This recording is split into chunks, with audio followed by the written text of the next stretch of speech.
Ok, donc, calque de réglage de type courbe au-dessus de tout. Donc j'active le calque du dessus, puisque je sais que quand je crée un calque dans Photoshop, il arrive toujours au-dessus du calque qui est activé. Donc je crée un calque de réglage, il y a différentes manières de le faire, vous le savez, par ici en bas éventuellement, de type courbe, qui est vraiment le réglage des photographes, le réglage préféré des photographes, ça permet de faire énormément de choses. Ou alors menu calque, nouveau calque de réglage de type courbe. Ok. Et alors, on va régler la lumière sur cette image qui a déjà été travaillée. Donc, vous mettez un point, 2 points, et vous positionnez ces 2 points l'un par rapport à l'autre. Si vous faites une courbe en forme de S comme ceci, ça augmente le contraste. C'est-à-dire que ce qui était clair devient plus clair, ce qui était foncé devient plus foncé. C'est ça contraster, c'est augmenter les différences. Si on fait une courbe en forme de S inversée, ça diminue le contraste. Ce qui était clair devient moins clair, ce qui était foncé devient... Non, ce qui était... Ah. Oui, ce qui était clair devient moins clair, ce qui était foncé devient plus clair. Donc ça diminue le contraste. Il faut regarder par rapport à la courbe ici, la barre de luminosité en fait. Ok, bon, c'est assez intuitif à partir du moment où vous avez un écran auquel vous pouvez vous fier, bien sûr. Faire de la retouche photo sur un écran qui n'est pas fiable, ça sert à rien. Vos photos, vous allez passer 15 minutes pour avoir des couleurs nickel, elles seront valables uniquement quand elles seront vues sur cet écran-là. Vous allez vouloir les transférer ailleurs et avoir le même résultat, vous ne pourrez pas. Parce que si votre écran n'est pas calibré, si vous n'avez pas mis une sonde sur l'écran, l'ordinateur ne connaît pas les caractéristiques de l'écran.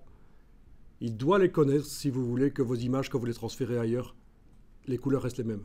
C'est ce qu'on appelle un profil couleur, un profil d'écran. Mais là, il faut une machine, enfin, il faut un truc spécial. Il faut une sonde, oui. Mais alors vous pouvez mutualiser.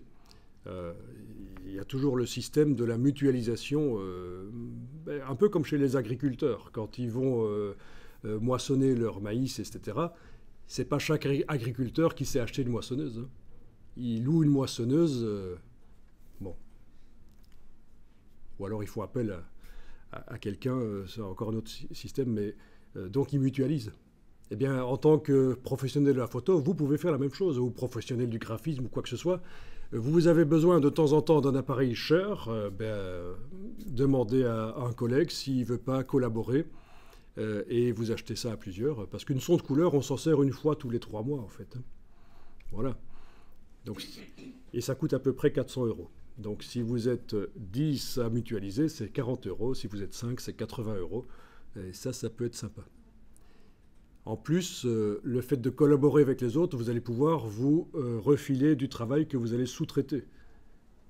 Si on vous demande, par exemple, si vous savez faire un site web, évidemment, vous allez répondre oui, même si vous ne savez pas le faire. Parce que parmi vos collègues, parmi les gens avec qui vous collaborez, il y en a qui le font. Et donc, vous sous-traitez. Et inversement, eux, quand on leur demande un truc qu'ils ne savent pas faire, c'est vous qui allez le faire. Autre avantage à ce système-là, vous habitez peut-être pas la même région. Il y en a peut-être un qui est à Liège, un autre à Bruxelles, un autre à Namur. Donc vous ratissez large au niveau de la clientèle. Voilà. Autre avantage, vous pouvez faire un site web commun sur lequel vous indiquez telle boîte a une implantation à Liège, à Bruxelles, à Namur. Ça fait sérieux, ça fait solide. Donc voilà, on a tout intérêt à collaborer avec les autres, mutualiser les compétences. Donc les sons de couleur, on y reviendra, on va en reparler. Alors, je reviens sur mon réglage des courbes ici. Vous remarquez que ça a tendance à changer aussi les couleurs quand je contraste. Eh bien, pour que ça modifie la luminosité, mais pas les couleurs, vous allez pouvoir faire ceci, mettre le calque de réglage en mode luminosité. tout en bas de la liste. Et ça permet que les lumières sont modulées, mais ça modifie moins les couleurs.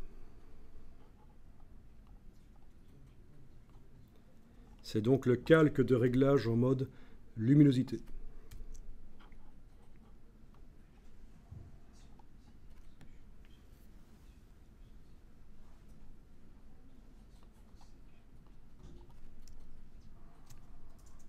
Alors, petite astuce concernant la retouche. Si votre retouche est destinée au final à être imprimée sur papier, magazine, affiche, etc. Bon, d'abord, il faut savoir travailler en RVB.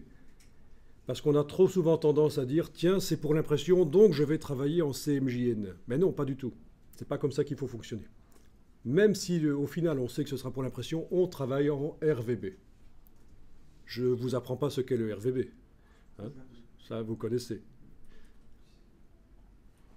Ça, c'est la première chose. Et deuxième astuce, si vous n'êtes pas certain de votre retouche, si vous pensez que c'est peut-être trop clair, trop foncé, vous ne savez pas trop, il vaut mieux qu'elle soit trop foncée. Une image imprimée trop foncée, ça passe bien au niveau du client, parce que c'est dense, il y a de la matière. Tandis qu'une image imprimée trop claire, il n'y a rien de pire, ça passe mal, c'est mal accepté par le client. Donc si vous ne savez pas trop à choisir, trop clair ou trop foncé, faites trop foncé. Ça passera mieux. Bon, l'idéal, c'est que ce soit à la bonne luminosité, évidemment. Et pour ça, il y a des astuces. Hein. On peut aussi faire une sortie sur une épreuve, sur une imprimante jet d'encre qui va simuler la sortie offset et faire plein de versions d'images et choisir la meilleure. Donc un peu comme en labo photo, le bracketing, quand vous voulez choisir la bonne intensité sur le papier, vous faites des bandelettes, quoi, du bracketing. C'est un peu la même chose avec une imprimante jet d'encre. Vous sortez plusieurs fois la photo en différentes intensités et vous décidez quelle est celle qui est la bonne. Et sur l'imprimante jet d'encre, vous faites évidemment une simulation de la presse offset. La gestion des couleurs permet de faire une simulation d'un périphérique. Voilà, ça c'était la petite astuce au niveau de la retouche. Ok, le réglage des courbes, ça je pense que de toute façon vous connaissez. Peut-être que l'astuce de le mettre en mode luminosité, vous ne connaissiez pas. Mais voilà.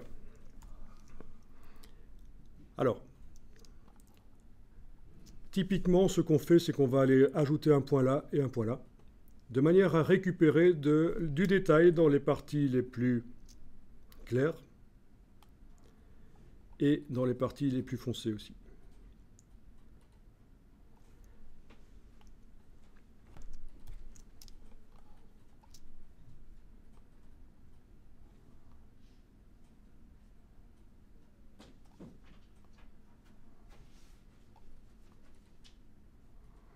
Ok.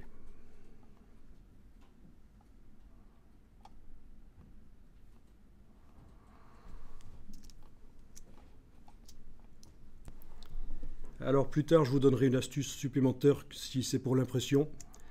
Une astuce qui consiste à salir le papier, c'est-à-dire vous faites une publication qui montre des photos, vous allez faire en sorte que là où le papier blanc est visible, là où il y a du texte par exemple, là où il n'y a pas de photo quoi, eh bien vous allez faire en sorte qu'il soit un peu sali par un tout petit peu d'encre qu'on va déposer sur le papier.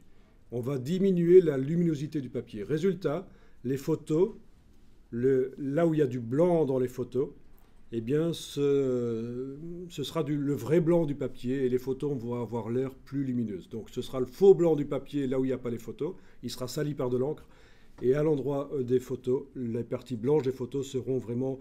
elles auront la pêche, quoi.